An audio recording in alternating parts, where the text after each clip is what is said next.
Hello masters, welcome to ఆత్మ సహచరులు book reading session అండి. ఈరోజు డే 30.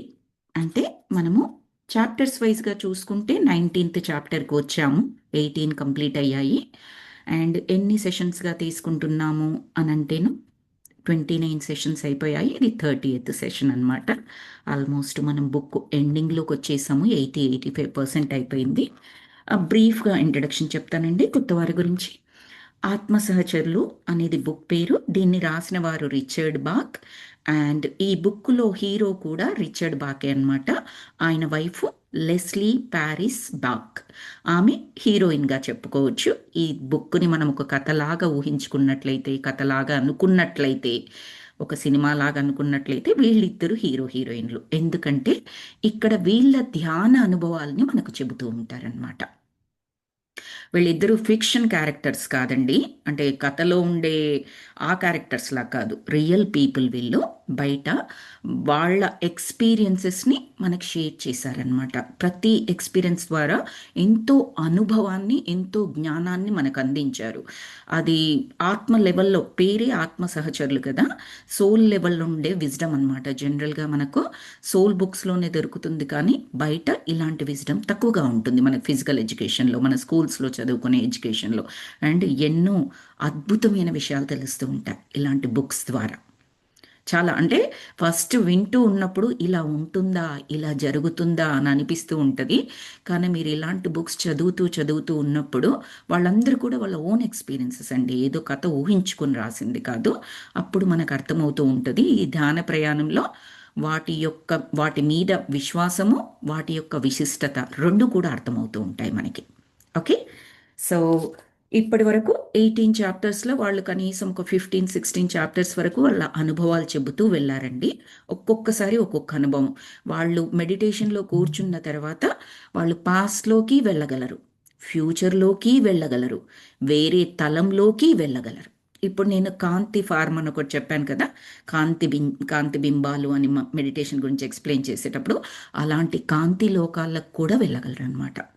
ఈ తలం మీద ఇక్కడ మన ఆత్మ శరీరాన్ని తీసుకొని లెసన్స్ నేర్చుకొని ఆ తర్వాత వెళ్ళేది ఏంటంటే శరీరాన్ని ఇక్కడ వదిలేసి కాంతి రూపంలో కాంతి లోకాలకు వెళ్ళిపోతుంది. ఓకే. ఐ థింక్ ఇది మనలో చాలా మందికి అవగాహన ఉంటుంది. ఏంటి ఎగ్జాక్ట్గా తెలియకపోయినా కూడా శరీరాన్ని ఇక్కడ వదిలేసి ప్రాణం అనేది బయటికి వెళ్ళిపోతుంది కాబట్టి, ఉద్ఘటన అవుతుంది కాబట్టి అది ఎక్కడికో ఒక దగ్గరికి వెళ్ళాలి కదండి. మళ్ళీ అది ఇంకొక శరీరాన్ని తీసుకొని, ఈవెన్ మన పెద్దవాళ్ళు చెప్పినట్టుగా కర్మ సిద్ధాంతం ప్రకారం చూసుకున్న ఈ జన్మలో చేసుకున్న పాపము పుణ్యము అది అనుభవించడానికి మళ్ళీ రావాల్సిందే కదా. ఆ ఆత్మ రావాలంటే ఎలాగా? లైట్ ఫామ్లో ఈ భూమి మీద తిరగలేరు. ఖచ్చితంగా బాడీ ఉండాలి, శరీరం ఉండాలి. అది ఏ శరీరమైనా పర్వాలేదు, మానవ శరీరమైనా పర్వాలేదు, మన సోదరులు అంటే యంగర్ సిబ్లింగ్స్ అంటారు, యానిమల్స్, అవన్నీ కూడా మన సోదరులే అండి. మనం తినటానికి ఉన్నాయి కాదు జంతువులు అంటే. మనతో పాటు ఈక్వల్గా హక్కును కలిగి ఉన్నాయి. ఓన్లీ డిఫరెన్స్ మనకి బుద్ధి జ్ఞానం అనేవి ఉన్నాయి. విచక్షణ జ్ఞానం, బుద్ధి జ్ఞానము అంటే వాటి వల్ల మనం సపరేటెడ్గా అనుకుంటూ ఉన్నాము. వాళ్ళల్లో కూడా బుద్ధి ఉంటుంది, వాళ్ళల్లో కూడా జ్ఞానం ఉంటుంది. బట్ ద షో ఆఫ్ మనం చేసుకునే విధంగా అవి చేయడానికి అవకాశం లేదు. ఎందుకంటే మాట లేదు వాటికి. మనకు మాట ఉంది, స్పష్టంగా చెప్పగలం. అలాంటి మాటను ఉపయోగించుకొని ఎక్కడ ఎప్పుడు ఏ విధంగా ఉండాలో తెలుసుకొని ఈ యొక్క జన్మని సార్థకత చేసుకోవచ్చు అన్నమాట. ఓకే. సో అలాంటి అనుభవ జ్ఞానాన్ని వీళ్ళు వాళ్ళ అనుభవాల ద్వారా పంచారు. లాస్ట్ వీక్ ఒక అనుభవాన్ని తెలుసుకున్నాము. వీళ్ళు ఫ్యూచర్లో కూడా ప్రయాణించారు. లాస్ట్ వీక్ ఏంటి, last week before last week రెండు కూడా దగ్గరగా ఉండే అనుభవాలు అనమాట. వీళ్ళిద్దరూ విమానం నడపడంలో చాలా ఇష్టం అనమాట. సొంత విమానం ఉంటుంది.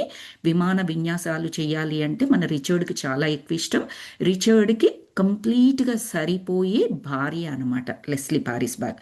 అలాగే రిచర్డ్ కూడా కంప్లీట్గా అర్థం చేసుకొని ఆత్మ లెవెల్లో, సోల్ లెవెల్లో కంప్లీట్ స్నేహితుడిగా వ్యవహరించే వ్యక్తి అయిన. అందుకే వాళ్ళిద్దరూ భార్యాభర్తలను, భాగస్వాములను, బెటర్ ఆఫ్ను అలా ఇవ్వలేదు. మనకి బుక్ పేరు ఆత్మ సహచరులు అని ఇచ్చారు. ఆ లెవెల్లో అర్థం చేసుకుంటారు. ఏదైనా జరిగింది, భర్త ఒకటి చేశాడు, భార్య ఎలా అర్థం చేసుకుంటుంది అంటే సోల్ లెవెల్లో ఆలోచిస్తుంది. అరే ఈ టైంలో ఈయనకు ఎలా అయ్యింది, ఏమైంది, ఇలా ఉండడు కదా, okay something is happening to him, let me help him, let me help him. మనం ఏంటి, చిరాగ్గా ప్రవర్తిస్తే ఫస్ట్ కోపం వచ్చేస్తూ ఉంటుంది మనకి. అలా కాదు, సోల్ లెవెల్లో ఆలోచించినప్పుడు అవతలి వారికి హెల్ప్ చేయాలనిపిస్తుంది. అంత డిఫరెన్స్ ఉంటుందండి. అవతల వారు కోప్పడ్డప్పుడు చిరాకు పడ్డం ఎక్కడ, అవతల వారికి హెల్ప్ చేయాలి అన్న ఆలోచన ఎక్కడ. చాలా డిఫరెన్స్ ఉంది కదా, భూమికి ఆకాశానికి ఉన్నంత డిఫరెన్స్, అంత డిఫరెన్స్ ఉంటుందన్నమాట మనం ఆత్మజ్ఞానం నేర్చుకున్నప్పుడు. ఓకే, సో విమాన ప్రయాణం అది కూడా ఒక అనుభవమే వాళ్ళకి. విమాన ప్రమాదంలో భార్య చనిపోతుంది, భర్త కింద ఉండి చాలా ఏడుస్తూ ఉంటాడు, నేను ఇంకేమీ చెయ్యలేను, ఎడబాటు తట్టుకోలేను అంటే ఇక్కడ జస్ట్ మామూలుగా మన మూవీస్లో చూసే ఎడబాటు తట్టుకోకపోవడం అలా కాదండి. చెప్పాను కదా, ఆత్మ లెవెల్లో ఉంటుందన్నమాట వీళ్ళ సంబంధము. మామూలుగా మనలాంటి మనుషులే, కానీ అర్థం చేసుకునే తత్వం ఇద్దరూ కూడా సోల్ లెవెల్లో అర్థం చేసుకుంటారు. సో ఆ సోల్మేట్ని మిస్ అవుతాడు కాబట్టి చాలా ఇంకా ఆయన చేయాల్సినవి చాలా ఉంటుంది ప్రపంచానికి. Because he's a great writer, ఆ రైటింగ్కి ఈవిడ కూడా హెల్ప్ చేస్తుంది. గ్రేట్ మెడిటేటర్స్, ఈవిడ కూడా మెడిటేటరే, చాలా ఆధ్యాత్మిక జ్ఞానం ఉంటుంది, ఎన్నో వర్క్షాప్స్ అటెండ్ అవుతారు, చేస్తారు. అలాగే పాఠకుల నుంచి వచ్చే ప్రశ్నలకి సమాధానాలు ఇస్తూ ఉంటారు. అండ్ ఒక మంచి హాబీ ఏంటంటే విమానాల ప్రయాణము, సొంతంగా నడుపుతూ విన్యాసాలు చేస్తూ, జస్ట్ ఊరికి అలా అలా నడపడం కాదు. మనం విమాన విన్యాసాలను చూస్తూ ఉంటాం చూడండి, అలాంటి విన్యాసాలు చాలా ఇష్టం మన రిచర్డ్కి. అందుకొరకనే ఆయన ఏం చేస్తాడు అంటే ఆయన అంతకుముందు ఒక మిలిటరీలో పనిచేయడము అలాంటివి కూడా చేస్తాడు. ఎందుకంటే అక్కడ విమాన విమానానికి విమానాన్ని నడిపే డ్రైవర్గా ఉంటాడనమాట, యుద్ధ విమానం నడిపే డ్రైవర్గా. సో అక్కడ విన్యాసాలన్నీ చేయొచ్చు, స్పీడ్ లిమిట్ అంటూ ఏమీ ఉండదు. ఈయనకు చాలా ఇష్టం అది. బట్ కొన్ని రీజన్స్ ద్వారా అది దాని నుంచి బయటకు వచ్చేస్తాడు, అది కూడా మనకి ఇందులో చెప్పారనమాట. సో లాస్ట్ వీక్ దాంట్లో ఆవిడ చనిపోయినప్పుడు ఆవిడ కాంతిలోకంలోకి వెళ్తుంది, వాళ్ళ తమ్ముడిని కలుస్తుంది, వాళ్ళ ఫ్రెండ్ని కలుస్తుంది. వాళ్ళ తమ్ముడు గురించి ఒక క్వశ్చన్ ఉంటుంది, ఎందుకు చనిపోయాడు త్వరగా అని. ఆ క్వశ్చన్కి ఆన్సర్ తెలుస్తుంది తమ్ముడు ద్వారా.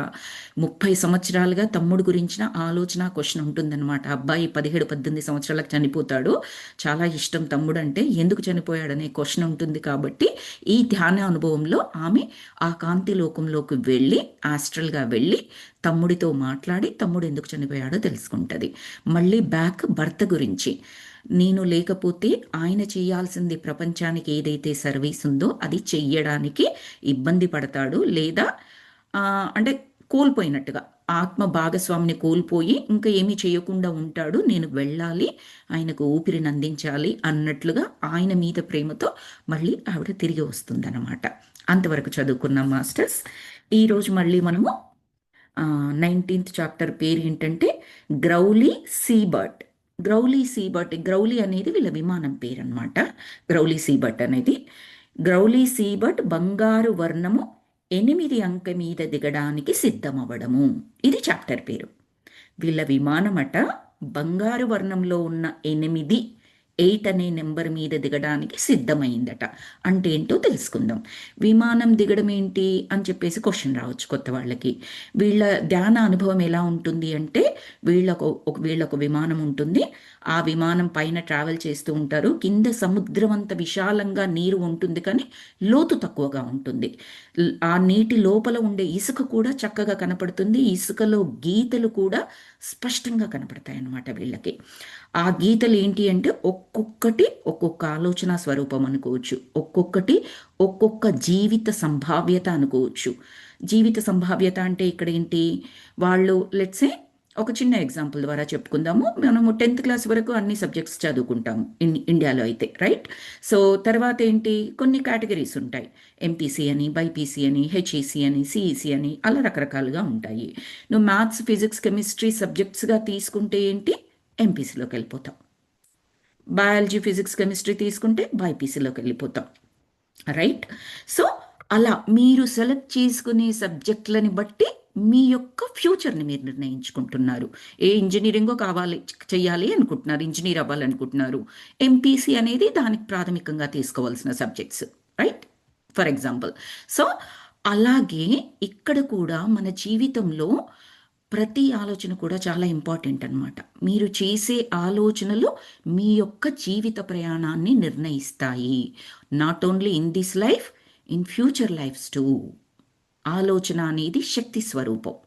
ఒక ఆలోచన మీరు చేశారు అంటే దానికి సంబంధించిన అనుభవం ఎయిదర్ ఈ జన్మలో కానీ నెక్స్ట్ జన్మలలో కానీ పొందుతారు.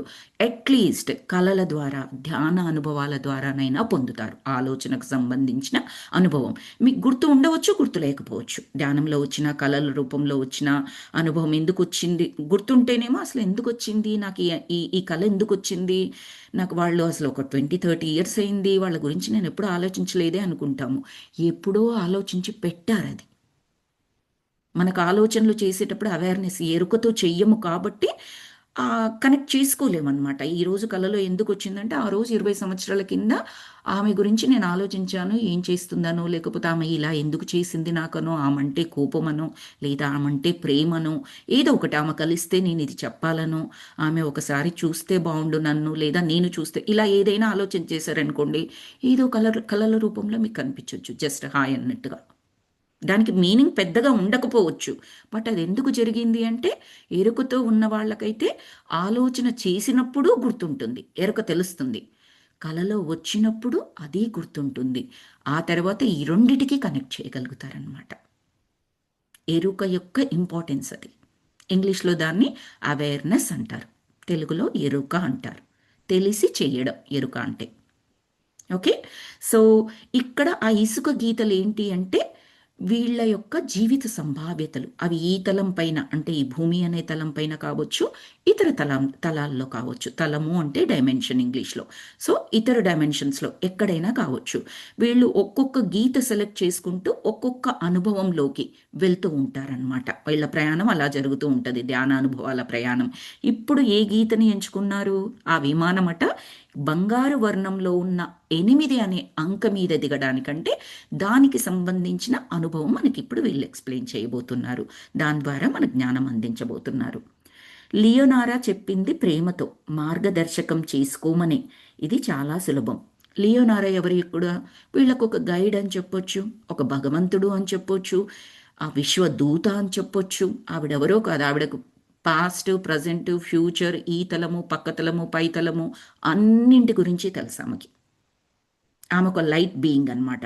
ఆవిడ గైడ్ చేస్తూ ఉంటుంది వీళ్ళని. గైడ్ చేస్తూ అంటే ఇది మన ఇన్నర్ అని చెప్పుకోవచ్చు. ఒక రకంగా చెప్పాలి అంటే కంప్లీట్గా ధ్యానంలో నిమగ్నమైనప్పుడు ఇన్నర్ మన లోపల ఉండే ఆ భగవంతుడు అంటారా, ఆత్మ అంటారా, మీ ఇష్టము, అది మాట్లాడేవి దాని యొక్క ప్రతి కదలిక మనకు తెలుస్తుంది, చక్కగా వినగలం అనమాట.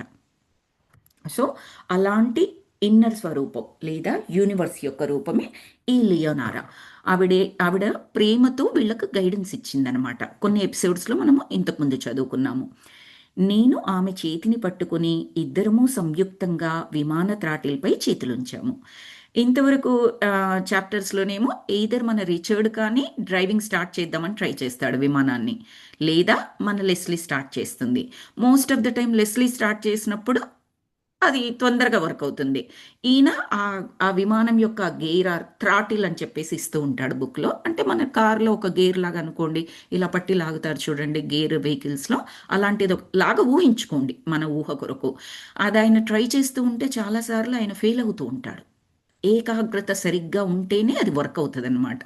ఎందుకంటే థ్రాటిల్ని లాగిన మరుక్షణం వాళ్ళు ధ్యాన అనుభవంలోకి ప్రవేశిస్తారు. అది అక్కడ గుర్తు. ఈవిడ almost all every time success అవుతుంది. ఈయన కొన్నిసార్లు అంటే ఏకాగ్రత కుదరదనమాట, అనుభవంలోకి వెళ్ళలేకపోతూ ఉంటాడు. అప్పుడు ఈవిడ హెల్ప్ చేస్తూ ఉంటుంది. ఇప్పుడేంటి ఈ చాప్టర్లో ఇద్దరు రిచర్డ్ అండ్ లెస్లీ భార్యాభర్తలు ఇద్దరు ఒకరి చేయి ఒకరు పట్టుకున్నట్ట సంయుక్తంగా విమాన త్రాటిల్పై చేతులుంచారు. మేము కళ్ళు మూసుకొని మా హృదయాలను మరో ప్రపంచంలో ఉన్న మా ప్రత్యామ్నాయ రూపాలపై కేంద్రీకరించాము. దేన్ని ఊహించుకుంటున్నారు వాళ్ళు? మనం ఇప్పుడున్న, నేను శ్రీప్రియ ఈ భూమి మీద ఇక్కడ ఉన్నాను, నా యొక్క ప్రత్యామ్నాయ రూపము వేరే తలంలో, వేరే తలాలలో ఎన్నైనా ఉండవచ్చండి. ఒక సోలు ఒకేసారి మినీ ఎక్స్పీరియన్సెస్ తీసుకోవడానికి, చాలా జ్ఞానం తీసుకోవడానికి డిఫరెంట్ తలాలలో సమాంతరంగా జీవిస్తూ ఉండడానికి అవకాశం ఉంటుంది అని చెప్తారు. సో వీళ్ళేంటి, కళ్ళు మూసుకొని వీళ్ళ ప్రత్యామ్నాయ రూపాలు ఎలా ఉంటారు అనే దానిపై కేంద్రీకరించారు. అంటే అక్కడే అనుభవం పొందడానికి వీళ్ళు సంసిద్ధులయ్యారనమాట. మేము థ్రాటిల్ని కదిలించలేదు, త్రాటిలే మా చేతుల్ని కదిలించింది. త్రాటిల్ అంటే ఏంటి? ఆ గేర్ లాంటిది అనుకున్నాం కదా, ఆ engine, whatever engine or gear, ఆ ఇంజన్ వీళ్ళు కదిలించలేదట, ఇంజనే వీళ్ళ చేతుల్ని కదిలించిందట. గ్రౌలీ సీబర్డ్ ఒక ప్రాణమున్న దానిలా, ఏ మార్గం గుండా ప్రయాణించాలో తెలిసిన దానిలా, దాని త్రాటిలే మా చేతుల్ని కదిలించింది. విమానం అనేది ప్రాణం ఉన్నది కాదు కదండి, ప్రాణం లేని వస్తువు కింద లెక్క కడతాం మనం దాన్ని, రైట్? బట్ ప్రాణమున్న దానిలా వీళ్ళ చేతుల్ని పట్టుకుని ఆ విమానం ఇంజను ఎక్కడికి పోవాలో తెలిసినట్టుగా తీసుకెళ్తుంది అంటున్నారు. అంటే వీళ్ళ అనుభవం స్టార్ట్ అయిపోయింది ధ్యానంలో. కాసేపటికి మా విమానం వేగం తగ్గి ఏటవాలుగా వృత్తాకారంలో తిరగగా లెస్లీ కళ్ళు తెరిచి చూడడాన్ని నేను కళ్ళు తెరుస్తూ చూశాను.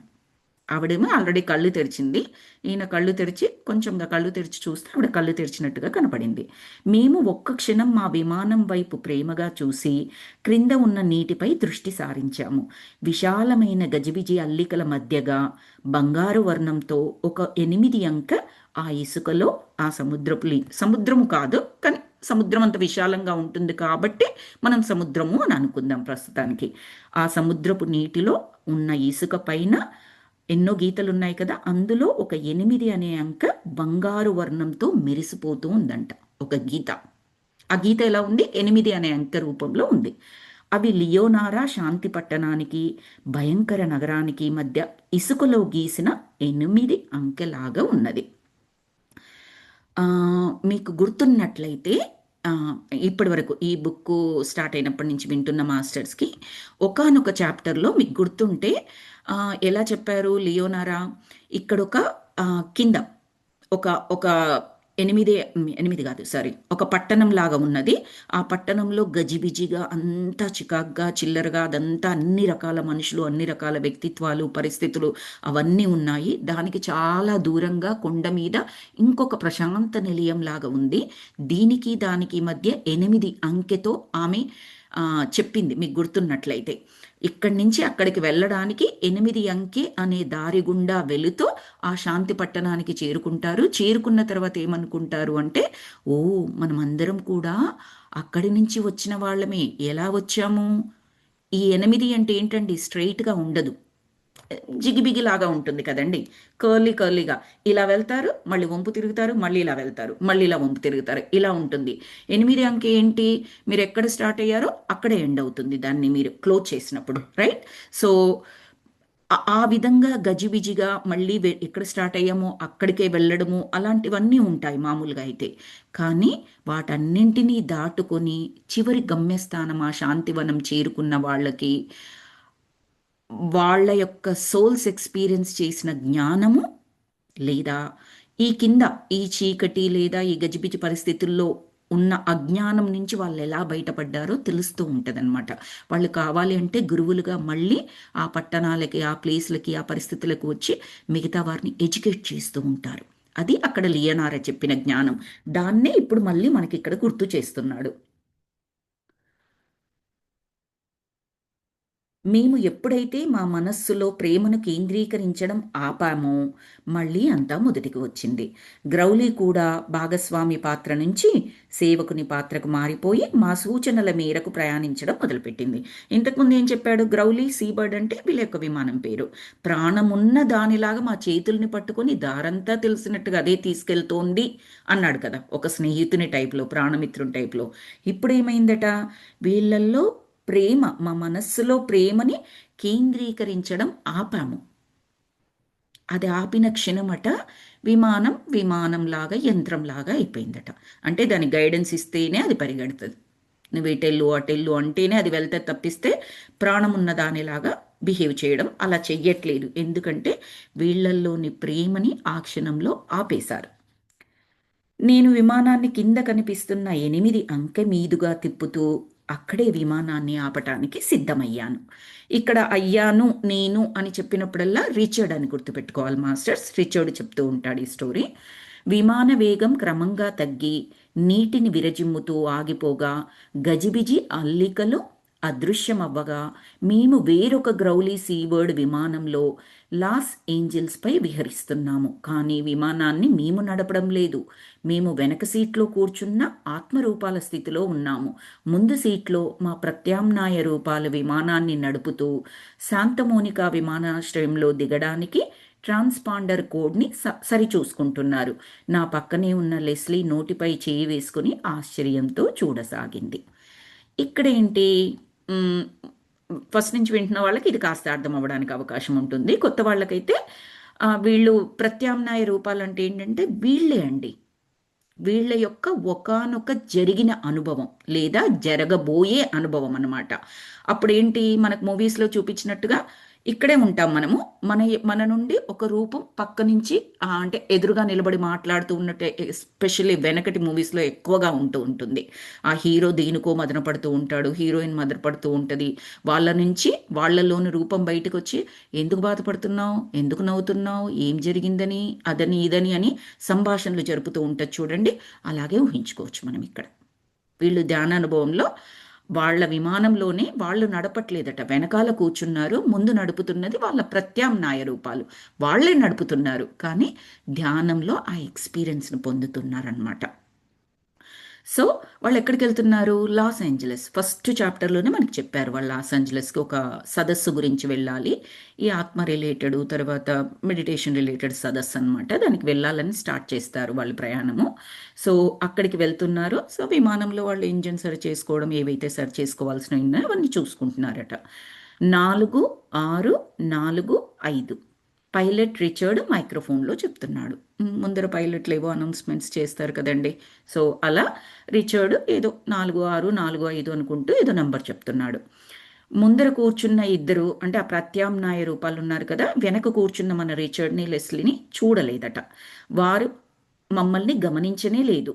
అదృశ్య రూపంలో ఉన్న త్రాటిల్ని మానసికంగా ముందుకు నెట్టగానే, మానసికంగా అన్నాడు చూడండి, గుర్తుపెట్టుకోండి, బికాజ్ అనుభవం ఇది. అక్కడ ఇంకో ఇద్దరు క్యారెక్టర్స్ లేరు, అనుభవం. కళ్ళు మూసుకొని కళ్ళలో నాకు నేనే కనిపిస్తే నేను 2 రూపాలుగా ఉన్నట్లా కాదు, నేనే ఆస్ట్రల్ రూపంలో నాకు కనిపించాను. అలాగే ఇక్కడ వీళ్ళకు ధ్యాన అనుభవంలో వాళ్ళకు వాళ్ళే కనిపిస్తున్నారు. కానీ ముందు కూర్చున్న వాళ్ళు మాత్రం ఇంకెనక చూడలేదు. వీళ్ళ ప్రత్యామ్నాయ రూపాలకు వీళ్ళు కనిపిస్తారండి, వీళ్ళకు వాళ్ళు, వాళ్ళకి వీళ్ళు కనిపిస్తారు. కొత్త వారికి మాత్రం ప్రత్యామ్నాయ రూపాలు కనిపించరు, వీళ్ళు కనిపించరు అనమాట. అది మనకు ఫస్ట్ చాప్టర్ నుంచి కూడా చెబుతూ వస్తున్నారు. సో అదృశ్య రూపంలో ఉన్న త్రాటిల్ని మానసికంగా ముందుకు నెట్టగానే నా చేతిపై ఉన్న లెస్లీ చేతి స్పర్శ బరువుగా తెలుస్తోంది. అంతలోనే ఆ దృశ్యం కనుమరుగైపోయింది. మా గ్రౌలి తిరిగి కల్పనా ప్రపంచంపై ఎగురుతోంది. కల్పనా ప్రపంచం, ప్రతి వర్డ్ జాగ్రత్తగా వినండి మాస్టర్స్. మానసికమైన అంటే శారీరకంగా చేయి పట్టుకొని అలా జరపడం కాదు, మెంటల్గా వాళ్ళు జరిపారనమాట. తర్వాత కల్పనా ప్రపంచం, వీళ్ళ అనుభవ ప్రపంచం. కల్పనా ప్రపంచంపై లేదా ఊహా ప్రపంచం అని చెప్పొచ్చు, ఎగురుతోంది. మేమిద్దరము ఒకరినొకరు చూసుకుంటూ గట్టిగా నిట్టూర్చాము. రిచర్డ్, మనం ఆత్మస్వరూపులుగా కాక మామూలుగానే మనం క్రిందికి దిగవలసిన ప్రదేశం అదే అని ఇందాకటి దృశ్యం సూచిస్తున్నట్లుగా నాకు అనిపించింది. ఏదో అనుభవం గురించి కాదు రిచర్డ్, మనం నిజంగా కూడా విమాన ప్రయాణం మొదలుపెట్టిన తర్వాత ఎక్కడికైతే వెళ్ళాలని అనుకున్నామో ఆ ప్రదేశం ఇదే అనిపిస్తోంది నాకు అని చెప్పేసి అన్నదామె. నేను విమానాన్ని విశాలమైన మలుపు తిప్పి క్రిందికి చూశాను. ఇంకా అక్కడే ఒక బంగారు అంకె గుర్తు వెలుగుతూనే ఉన్నది.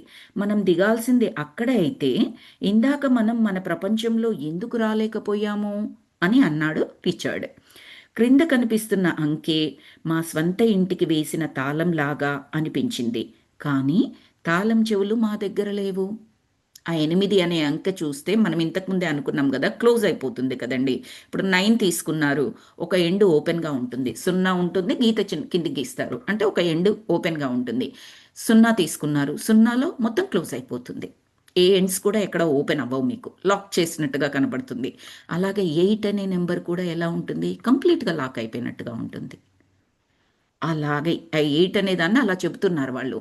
కానీ తాళం చేతులేమో మన దగ్గర లేవు, అది మన ఇంటి తాళంలాగా కనిపిస్తోంది నాకు అని చెప్పేసి అంటుంది. మనకిక మనకిక దారి లేదా, మనం ఎక్కడ దిగినా ఆత్మల రూపంలోనే సంచరించాలా అని అడిగింది లెస్లీ. ఏంటి, మనం ఇంకా అసలు ఇంతేనా, మానసికంగా అనుభవాల రూపంలోనూ తిరగాల్సిందేనా, ఇంటికి వెళ్ళడానికి అవకాశం లేదా మనకి అని చెప్పేసి అడిగింది. ఈ కల్పనా ప్రపంచంలో మానసికంగా ఊహించుకుంటూ అనుభవాల్ని ఇలా ఇంతేనా అన్నట్లుగా అడిగింది. అంటే హియలీ సరస్సు వద్ద తప్ప అన్నాను. మన అంశాత్మ అయిన లియోనారాని హియలీ సరస్సు వద్ద కలిసాం కదా, కాబట్టి అది కూడా కల్పనా ప్రపంచమే, దానిని పరిగణనలోకి తీసుకోవద్దు అన్నది లెస్లీ. ఒకానొక చాప్టర్లో వీళ్ళు లియోనార్ని కలిశారు. మీకు గుర్తున్నట్లయితే వీళ్ళు ఒక దగ్గర విమానం ఆపుతారు, దూరంగా ఇంకొక విమానం కూడా ఉంటుంది, అక్కడికి వెళ్తారు, అక్కడ లియోనారా ఉంటుంది, ఆమె ఉంటుంది, మీకు ఎప్పుడు అవసరం వస్తే అప్పుడు నేను మళ్ళీ వస్తానని చెప్పాను కదా అని ఒక ఎక్స్పీరియన్స్ని షేర్ చేశారు కదా. సో దాని గురించి మాట్లాడుతున్నారు. అది హేలీ సరస్సు వద్దనమాట. విమాన ప్రమాదం జరిగినప్పుడు మనం సశరీరులుగానే ఉన్నాము. అప్పుడు నేను ఆత్మస్వరూపంలో ఉన్నాను, మీరు కూడా నన్ను చూడలేకపోయారు అన్నది లెస్లీ. ఆమె దీర్ఘమైన ఆలోచనలో పడి సంఘటనలనన్నింటినీ సమకూర్చడానికి ప్రయత్నిస్తుంది. కాసేపు తర్వాత ఏదో స్ఫురించిన దానిలా, అప్పుడు నిన్ను ఆత్మరూపంలో ఉండి గమనించడమే కాదు, విమాన ప్రమాదంలో నేను నిజంగానే చనిపోయానని నమ్మాను, నా ఆత్మరూపం కూడా నిజమేనని నమ్మాను. రిచి, మీ ఊహ సరి అయినదే. విమాన ప్రమాదమే మన సమస్యకు పరిష్కారం. ఆ ప్రమాదంలో నేను చనిపోయాను అంటే అది ఇక మన వాస్తవ జగత్తులోనే కదా సంభవం. ఇలా మేము సంభాషణ మొదలుపెట్టగానే మా మనసులు ప్రేమ నుంచి వికేంద్రీకరణం చెంది ఆ వెంటనే మా ఎదురుగా ఉన్న 8 అనే అంకె అదృశ్యం కాసాగింది. ఆలోచించుకుంటున్నారనమాట. ఫస్ట్ చాప్టర్లో వాళ్ళు విమాన ప్రమాదం జరిగినట్టుగా అక్కడి నుంచి ధ్యాన అనుభవాలు మొదలయ్యాయి. ఇంకా ఆత్మస్వరూపులుగానే ఉండాలా, అప్పుడు చనిపోయాము అని అనుకుంటున్నాను, నేను ఆత్మస్వరూపంగా ఉన్నాను, అదంతా మాట్లాడుకుంటున్నప్పుడట వాళ్ళ మనసులు ప్రేమ నుంచి వికేంద్రీకరణం చెందాయట. చెందగానే ఆ కింద ఉన్న 8 అనే అంకె ఏదైతే బంగారు వర్ణంలో మెరుస్తూ కనపడిందో అది కూడా కనిపించడం మానేసింది. అంటే ఎలా ఊహించుకోవచ్చు అంటే ధ్యాన అనుభవంలో కూర్చున్నప్పుడు ఏదో కనిపిస్తుంది కదండి మనకు మాస్టర్స్, ఏదో కాంతి కనిపించడము, కొంతమందికి దేవుళ్ళు కనిపిస్తారు, కొంతమందికి నెంబర్లు కనిపిస్తాయి, కొంతమందికి వాళ్ళ పిల్లలు పెద్దలు ఎవరు ఎవరు ఎవరు ఏదో ఒకటి కనిపించడం, ఏదైనా ఆబ్జెక్ట్ కనిపించడం అలా ఉంటుంది. బట్ అలాగే ఉండిపోదు కదా, ఆ తర్వాత అది మాయమైపోతుంది. మన ధ్యానం కంటిన్యూ చేస్తున్నా మాయమైపోతూ ఉంటుంది. వేరేది ఇంకోటి కనిపించవచ్చు, లేదా అలా మనకు ఆలోచనలు రావచ్చు, బ్లాంక్ స్టేట్లో కూడా ఉండవచ్చు. ఇక్కడ వీళ్ళకు కూడా అట 8 అంకె అదృశ్యమైపోయింది. వాళ్ళ ఏకాగ్రత దెబ్బతిన్నది అని చెప్పొచ్చు. బికాస్ వాళ్ళల్లో ప్రేమ, సంపూర్ణమైన ప్రేమ ఉండాలన్నమాట. సో అది వికేంద్రీకరణం జరిగింది. సో కానీ అది ఉన్న చోటు నా మనస్సులో నాటుకుపోయింది. ఆ 8 అనే కనపడట్లేదు లేదు, కానీ ఎక్కడుందో మాత్రం బాగా గుర్తుండిపోయిందట. ఎందుకు గుర్తుండిపోయింది? అది దిగాల్సిన స్థలం అని వాళ్ళకు బాగా అనిపిస్తూ ఉందన్నమాట. మేము దిగాల్సిన స్థలం ఇదే, ఈ అవకాశాన్ని వదలకూడదు అనుకుంటూ అస్సలు ఏకాగ్రత చెదరకుండా విమానాన్ని సరియైన స్థలంలో దించడానికి ప్రయత్నిస్తున్నాను. ఏకాగ్రతని బాగా కుదుర్చుకుంటున్నారనమాట. అప్పుడే చేయగలరు వాళ్ళు, లేకపోతే చేయడానికి సాధ్యం కాదు.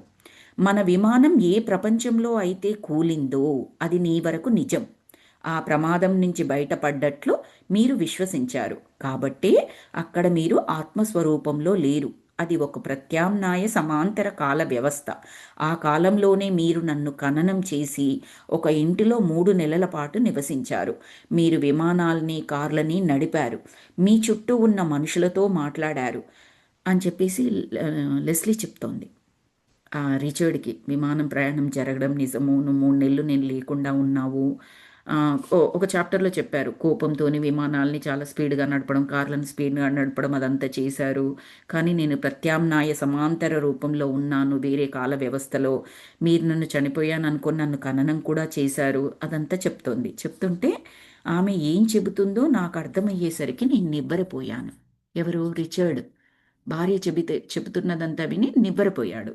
అంటే మనం ఇంటికి చేరుకోవాలంటే మరొక మారు మన విమాన ప్రమాదానికి గురి కావాలా? లియోనారా చెప్పినట్లు ఒక లోకం నుంచి మరొక లోకంలోనికి ప్రవేశించడం చాలా సులభం, అదంతా ఒక దుంగ జారి క్రింద పడినంత సులభం అని చెప్పింది కదా. ఆమె విమానం కూలిపోవడం గూర్చి అయితే ఏమీ చెప్పలేదు కదా. లియోనారా, నువ్వు చెబుతున్న దాని ప్రకారం ప్రమాదం జరిగి అలా అయ్యింది అని చెప్తున్నావు. మళ్ళీ ఇప్పుడు మామూలుగా కావాలి అంటే ఇంకొక ప్రమాదం జరిగితే అప్పుడు మామూలుగా అవుతామా? అదంతా అవసరం లేదే. లియోనారా ఒకప్పుడు మనకు చెప్పింది కదా, ఒక తలంలో నుంచి ఇంకొక తలంలోకి, ఒక లోకం నుంచి మరొక లోకంలోకి వెళ్ళడం సులభమే. ఎవరికి? అందరికీ కాదు. ఆ, ధ్యానంలో ఉండే వాళ్ళకి, ఆ జ్ఞానాన్ని పొందిన వాళ్ళకి సులభం. ఎందుకు అంటే ఒక తలానికి ఇంకొక తలానికి, లేదా ఒక లోకంకి ఇంకొక లోకంకి డిఫరెన్స్ ఏంటంటే మెయిన్గా శక్తి. ఇంగ్లీష్లో చెప్పాలి అంటే ఫ్రీక్వెన్సీ. ఆ లైట్ ఫామ్స్, ఆ లైట్ బీయింగ్స్ వాళ్ళందరూ హయ్యర్ ఫ్రీక్వెన్సీలో ఉంటారు. మనము లోవర్ ఫ్రీక్వెన్సీలో ఉంటాము. ఆ తలానికి రీచ్ కావాలి అని అంటే మన ఫ్రీక్వెన్సీని పెంచుకోవాలి. పెంచుకుంటే ధ్యాన అనుభవంలో ఏ లోకం అంటే ఆ లోకానికి ప్రయాణించవచ్చు మాస్టర్స్. జస్ట్ లైక్ మీరు కారులో గ్యాస్ ఫిల్ చేసుకున్నారనుకోండి, ఆ పెట్రోల్ ఫిల్ చేసుకున్నారనుకోండి, ఆ పెట్రోల్ ఎంతవరకు వస్తుందో అంతవరకు మీరు ఏ ప్రదేశానికి అనుకున్నారో ఆ ప్రదేశానికి వెళ్ళిపోగలరు కదా. మళ్ళీ గ్యాస్ ఫిల్ చేసుకుంటే మళ్ళీ ముందుకు సాగగలరు. విమానమైనా అంతే, వేరే వెహికల్ అయినా అంతే. అలాగే మనలో ఎనర్జీ సరిపోయినంత ఆ ఫ్రీక్వెన్సీని రీచ్ అవ్వగలిగినట్లయితే ఒక లోకంలో నుంచి ఇంకొక లోకంలోకి సులభంగా వెళ్ళగలరు అని చెప్పింది లేనారా. ఇది ఇంకొక విధంగా అర్థం చేసుకుందాం. మనందరికీ తెలిసిందే ఇది. నారద మహర్షి ఉన్నారు, త్రిలోక సంచారి ఆయనకి ఇంకొక పేరు. అంటే 3 లోకాల్లో తిరుగుతూనే ఉంటాడు. ఆయన ఒక దగ్గర ఉండడు, ఉండకూడదు కూడా. ఆయనకు ఒక శాపం ఉంటుందన్నమాట. ఒక దగ్గర ఉండడు. త్రిలోక సంచారి. ప్రతి కాలాన్ని, ప్రతి లోకానికి ఒక ఫ్రీక్వెన్సీ, ఒక ఎనర్జీ, ఆ లోకంలో ఉండే మనుషులు, వాళ్ళ విధానాలు, ఆ మనుషులైతే ఏంటి, కాంతి రూపాలు అయితే ఏంటి, వాళ్ళ విధానాలన్నీ వేరుగా ఉంటాయి. ఈయన అలా ఓకగా ట్రావెల్ చేయగలడు. ఎలాగా? సంకల్ప బలం చేత హయ్యెస్ట్ ఫ్రీక్వెన్సీలో ఉంటాడు. రైట్. ఇప్పుడు మన కారులో గ్యాస్ ఉన్నప్పుడు 1 మైల్ అంటే 1 మైల్ నేను ట్రావెల్ చేయగలను. నా గ్యాస్ ఒక 200 మైళ్ళు ఇచ్చిందనుకోండి, ఆ 200 మైళ్ళ దూరం వరకు ఏ ప్లేస్ కంటే ఆ ప్లేస్కే వెళ్ళగలను. ఓన్లీ ఈస్ట్ అయితేనే నా కారు వెళ్తుంది, వెస్ట్ వెళ్తే నా కారు వెళ్ళదు, ఈ గ్యాస్ ఇక్కడ పనిచేయదు అని ఉండదు కదండి. నేను గ్యాస్ అంటే పెట్రోల్ అండి. పెట్రోల్ పోసిన కారు నడిపేటప్పుడు నేను ఎక్కడికి అది చూపిస్తే, అంటే నేను ఎటువైపు డ్రైవ్ చేస్తే అటువైపు వెళ్తుంది. అందులో ఫ్యూయల్ ఉంది. ఫ్యూయల్ అంటే ఎనర్జీ. అది ఎలాగో మన ఫ్రీక్వెన్సీ కూడా ఎక్కడి వరకు రీచ్ అవ్వగలదో అక్కడి వరకు వెళ్ళగలం మనము. హయ్యెస్ట్ ఫ్రీక్వెన్సీ ఉందనుకోండి, అన్ని లోకాలకు తిరగలిగే ఫ్రీక్వెన్సీలో మనం ఉన్నామనుకోండి, అవన్నీ కూడా వెళ్ళగలం. ఈ గొప్ప గొప్ప మాస్టర్స్ ఉంటారు కదండి, గురువులు, పరమ గురువులు, మహర్షులు, వీళ్ళందరూ కూడా సంకల్ప బలం చేతనే వాళ్ళు అవన్నీ చూడడం. మనకు మన పురాణాలలో చాలా ఉన్నాయి, అలా చాలా ఉన్నాయండి ఆ స్టోరీస్. వాళ్ళు ఇప్పుడు మహర్షులు ఉన్నారు కదండి, భరద్వాజ మహర్షి కానీ, వశిష్ఠ మహర్షి కానీ, విశ్వామిత్ర మహర్షి కానీ, ఆయన స్వర్గానికి వెళ్ళాడు, నరకానికి వెళ్ళాడు, ఆ కైలాసానికి వెళ్ళాడు అని చెప్తూ ఉంటారు. అవన్నీ లోకాలే కదా. మళ్ళీ భూమి మీద సంచరించారు. రాముడు భూమి మీద సంచరించాడు అనేది మనందరికీ తెలిసిన వాస్తవం. రాముడి యొక్క గురువు విశ్వామిత్రుడు, అంటే భూమి మీద ఉన్నాడనే కదా అర్థమైన. మరి ఆ కైలాసానికి ఎలా వెళ్ళాడు, వైకుంఠానికి ఎలా వెళ్ళాడైనా? సంకల్ప బలం చేత వాళ్ళ ఆస్ట్రల్ బాడీస్తో ట్రావెల్ చేయగలరు. రైట్. అది లియోనారా చెప్పింది అక్కడ. అండ్ మీకు రీసెంట్గా జరిగిన కుంభమేళా ఉంది కదండి, ఆ కుంభమేళాలో కూడా రీసెంట్గా జరిగింది కాబట్టి గుర్తుండే అవకాశం ఉందని చెప్తున్నాను. చాలా పేపర్స్లో రాశారు, సోషల్ మీడియాలో కూడా చాలా ప్లేసెస్లో వచ్చాయి. నాగ సాధువులు ఎక్కడెక్కడి నుంచో కోట్లల్లో వచ్చారు ఆ పవిత్ర గంగా జలంలో, అందులో స్నానం తీసుకోవడానికి, ఆ పుణ్యతీర్థంలో స్నానం తీసుకోవడానికి, ఆ టైంలో అక్కడికి రావడానికి ఎక్కడెక్కడి నుంచో ఇక్కడికి వచ్చారు. ఎలా వచ్చారు అన్నది మాత్రం కంప్లీట్లీ రహస్యం, ఎవరికీ తెలియదు. వస్తే తెలియాలి కదండి. ఏ ట్రైన్లు కిక్కిరిసిపోవాడు, కోట్ల మంది వస్తున్నప్పుడు ఆ పర్టికులర్ ప్లేస్కి వచ్చే వాహనాలు, రోడ్లు అన్నీ రద్దీగా ఉండాలి కదా. విమానంలో వస్తే విమానాలన్నీ కూడా ఫుల్ అవ్వాలి, వాళ్ళు ట్రైన్లో వస్తే ట్రైన్లు కిక్కిరిసిపోవాలి, కనపడాలి కదా. మామూలు వాళ్ళకి కనపడాలి కదా. ఓ, ఈ నాగసాధువులందరూ ఎక్కడి నుంచో వస్తున్నారు, అది ఎక్కడి నుంచి వస్తున్నారో తెలియకపోతామే, కానీ ఈ ప్రస్తుతం ఈ కుంభమేళా జరుగుతున్న ప్లేస్కి వీళ్ళు వస్తున్నారు అనేది అర్థమవుతుంది కదా మనకి. కారులో వచ్చినా, రోడ్డు మీద నడుచుకుంటూ వచ్చినా, బైక్స్ మీద వచ్చినా కనపడే ఛాన్స్ ఉంటుంది. రైట్. బట్ వీళ్ళు ఎలా వచ్చారో ఎవరికీ తెలియదు. ఎవ్రీ టైం కుంభమేళాలో వాళ్ళు వచ్చినప్పుడు అలాగే వస్తారట వాళ్ళు. ఇది పరమహంస యోగానంద అనే బుక్లో కూడా క్లియర్గా రాశారు. ఆ పేపర్లలో వచ్చేది అది జస్ట్ ఊరికే ఏదో సెన్సేషనల్ ఆర్టికల్ లాగా అలా కాదండి. That is true. నేను పరమహంస యోగానంద బుక్లో చదివిన తర్వాత ఆయన పరమహంస యోగానంద గారు యుక్తేశ్వర్ మాస్టర్ యొక్క శిష్యుడు అనమాట. మీకు అందరికీ మహావతార్ బాబాజీ తెలిసే ఉంటారు.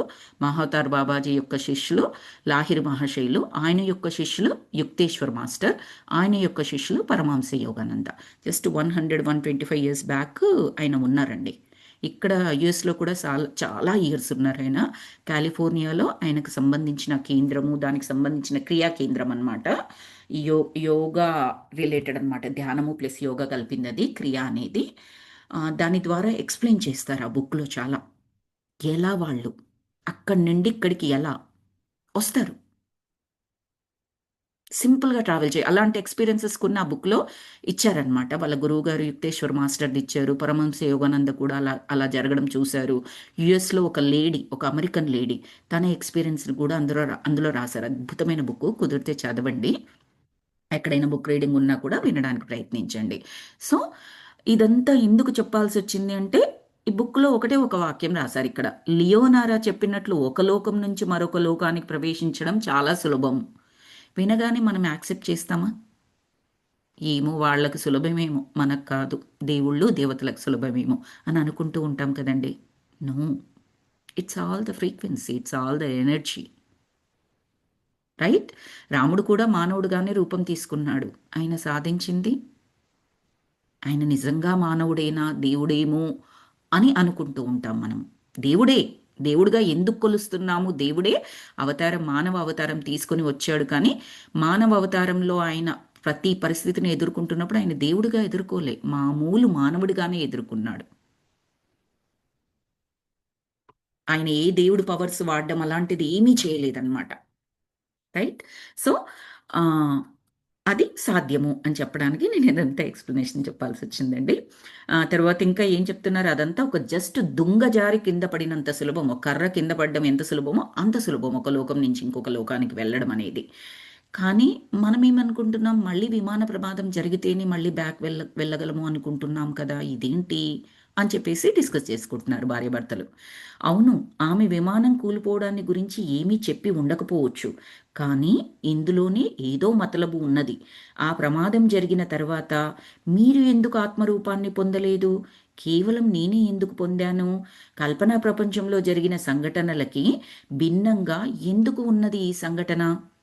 నేను బంగారు అంకె అదృశ్యమైన ప్రదేశాన్ని గుర్తు తెచ్చుకుంటూ విమానాన్ని వలయంగా తిప్పుతూ ఇక్కడ ఒక్క మారు ప్రయత్నిస్తే బాగుంటుంది. వాళ్ళు పూర్వపు స్థితిలోకి వెళ్ళాలనుకుంటున్నారు, అందుకొరకు ఈ ప్రయత్నం. ఆ 8 అనే అంక అదృశ్యం అయిపోయిన తర్వాత కూడా ప్లేస్ గుర్తుంది అని చెప్పాడు కదా, అక్కడక్కడే వాళ్ళ విమానాన్ని తిప్పుతూ ఉన్నాడనమాట అక్కడ దిగడానికి. దిగితే వాళ్ళ అనుభవంలోకి వస్తారు, ఏదో ఒక అనుభవ జ్ఞానంలోకి వస్తారు. దేన్ని ప్రయత్నించాలి? ఎగురుతున్న విమానం నుంచి కిందికి దూకడాన్న మనం ప్రయత్నించేది అని అన్నారు. సరిగ్గా చెప్పావు. దిగవలసిన ప్రాంతం మీదే దృష్టిని కేంద్రీకరిస్తూ ఇక దిగవలసిన సమయం ఆసన్నమైంది. విమానం నీటి ఉపరితలాన్ని తాకగానే తలుపులు తెరుచుకొని బయటికి దూకేద్దాం అని చెప్పాడు అతను. అంటే ఏంటది? ఓరి దేవుడా, అది ఎంత ప్రమాదకరం అని అరిచింది లెస్లీ. అంతే కదండి, దాని నుంచి బయటికి దిగడము అంటే అంత ఈజీ కాదు కదా. ఈవెన్ భూమి మీద దిగిన తర్వాత కూడా విమానము పైనుంచి కిందికి రావాలంటే ఒక ల్యాడర్, ఒక నిచ్చెన కావాలి, ఎత్తులో ఉంటుంది కదా. దూకితే ప్రాణాలు ఉంటాయన్న గ్యారంటీ లేదు, రైట్? ఎస్పెషల్లీ పెద్దవాళ్ళకి, పెద్ద వయసు ఉన్న వాళ్ళకి. చిన్నపిల్లలకైతే సరే కొన్ని దెబ్బలు తగులుతాయేమో, అలా ఉంటుందేమో. సో అందుకే ఈవిడ అరిచింది, ఏంటది అంత ప్రమాదకరం అది అని. ఈ కల్పనా ప్రపంచం అనేది రూపకాలంకారం అని తెలుగులో ఉంటుంది కదండి. సో అది వాడాడు ఇక్కడ. ఈ కల్పనా ప్రపంచం అనేది రూపకాలంకారం లాగా ఒక సాదృశ్యం మాత్రమే. ఈ సాదృశ్యమే మనకు వాస్తవంగా వ్యక్తమవుతుంది. ఏ స్థల కాల విస్తృతిలోనైనా మనం భాగస్వాములం కావాలి అంటే దానిని మనం చాలా తీవ్రంగా పరిగణించి మనం అందులో తాదాత్మ్యం చెందాలి. లియోనారా ఏం చెప్పింది మనకి? కల్పనా ప్రపంచం పై ఎగరడం అనేది మన ప్రమేయం లేకుండా జరగదనే కదా. మనం తిరిగి మన ప్రపంచాన్ని చేరడం ఒక కొయ్య దుంగ జారిపడటం లాంటిదనే కదా ఆమె అన్నది. అంటే మనం మన ఇంటికి ఎలా చేరాలో ఆమె చెప్పకనే ఇదివరకే చెప్పింది. మన గ్రౌలీనే మనకు కొయ్య దుంగ. ఒక హింట్ ఇచ్చింది, డైరెక్ట్గా చెప్పలేదేమో. మన యొక్క విమానాన్ని ఆధారంగా చేసుకుని మనం వెళ్ళొచ్చు, ప్రమాదం జరగాలని ఏమీ లేదు ఇక్కడ అని చెప్పి దానికి సంబంధించి వాళ్ళు అదంతా మాట్లాడుకున్నారు. లేదు, నేను అలా దూకలేను అని చెప్పింది లెస్లీ. విమానాన్ని దుంగలాగా చేసుకుని ఒక కర్రలాగా పట్టుకొని విమానాన్ని, అదే ఆమె ఇచ్చిన హింట్ లియోనారా అని చెప్పేసి చెప్తే స్టిల్ లెస్లీ ఏమందంటే అమ్మో నేను చెయ్యను, నాకు ప్రమాదం, నేను అలా దూకలేను అని చెప్పింది. అంటే ఏమీ కాదు, విమానం బాగా వేగం తగ్గిన తర్వాతే విమానాన్ని కూల్చడానికి బదులుగా మనమే అందులో నుంచి బయటికి తూకేస్తున్నాం అంతే అంటూ విమానాన్ని కిందికి దింపసాగాను. అతను ఏమన్నాడంటే విమానం కూల్చి మళ్ళీ విమాన ప్రమాదం ద్వారా బ్యాక్ మనం ఎక్కడ స్టార్ట్ అయ్యామో అక్కడికి వెళ్ళడమా, లేదా విమానాన్ని ఒక కర్రలాగా ఒక దుంగలాగా వాడుకొని కిందికి దూకేయడమా? ఇది బెటర్ కదా. మనకు లియనారా చెప్పింది ఇదే, ఆమె హింటులు చెప్పకనే చెప్పింది అని అన్నారు. మనం ఇందులో నుంచి అని చెప్పేసి బాగా వేగాన్ని తగ్గిద్దాము, అందులో నుంచి బయటికి దూకేద్దామని చెప్పాడు. సరే, మీరెక్కడ దూకితే నేను కూడా అక్కడే దూకుతాను, కానీ ఒక్కసారి దూకిన తర్వాత ఎందుకు ఇలా చేశామని మాత్రం చింతించకూడదు, సరేనా అని చెప్పింది లెస్లీ. నేను విమానాన్ని దించాల్సిన ప్రదేశాన్ని తదేకంగా చూస్తూ మొదట సీట్ బెల్ట్ విప్పేయాలి, తర్వాత కాక్పిట్ పై ఉన్న గాజు తలుపుని వెనక్కి నెట్టాలి, సరేనా అన్నాను. ఇన్స్ట్రక్షన్స్ ఇస్తున్నారు దూకడానికి. సీట్ బెల్ట్ ఉంటుంది కదండి మనకు, కార్లో కూర్చున్నా విమానంలో కూర్చున్నా కూడా ఆ సీట్ బెల్ట్ తీసి, కాక్పిట్ అంటే ఆ డ్రైవర్స్ రూమ్ అనమాట, విమానం పైలట్ ఉంటాడు కదా ఆయన రూమ్ ఏదైతే ఉందో దాని గాజు తలుపుని వెనక్కి నెట్టాలి అని చెప్పేసి చెప్పారు. సరే అంటూ నేను చెప్పినట్లు చేసింది. గాజు తలుపుని వెనక్కి నెట్టిన వెంటనే హోరున వీస్తున్న గాలి మా ముఖాలను తాకగా నోరు ఎండిపోయినట్లుగా అయిపోయింది. అప్పుడు ఆమె నా వైపు ఒరిగి నేను సిద్ధం అని అన్నది. ఇక్కడితో ఈ చాప్టర్ కంప్లీట్ అయింది మాస్టర్స్. 19th చాప్టర్ గ్రౌలీ సీబర్డ్ బంగారు వర్ణం 8 అంకె మీద దిగడానికి సిద్ధమవడం అని చాప్టర్ పేరు పెట్టారు కదా. సో ఆ 8 అంకె అదృశ్యమైపోయిన ఆ ప్లేస్లోనే వీళ్ళు దిగడానికి ఇద్దరూ కూడా సంసిద్ధులయ్యారు. అక్కడ ఈ చాప్టర్ని ఎండ్ చేశారండి. 20th చాప్టర్ మనము నెక్స్ట్ క్లాస్లో చెప్పుకుందాము. ఆ చాప్టర్ పేరు వచ్చేసి లాస్ ఏంజల్స్ ఎయిర్పోర్ట్లో గౌలీ సీబర్డ్ విమానం దిగడం. అంటే ఇక్కడ దిగిన తర్వాత మళ్ళీ ఎక్కడ దిగారు అనేది నెక్స్ట్ చాప్టర్లో చెప్తున్నారండి. Thank you so very much for joining today's session, and thanks for the opportunity, and thanks to all the masters. మనని కనిపించి కానీ కనిపించక కానీ మనం డ్రైవ్ చేసిన మాస్టర్స్ అందరికీ, ఆ యూనివర్స్కి శతకోటి వందనాలు తెలియజేసుకుందాం, కృతజ్ఞత తెలియజేసుకుందాం masters. Let me start the recording.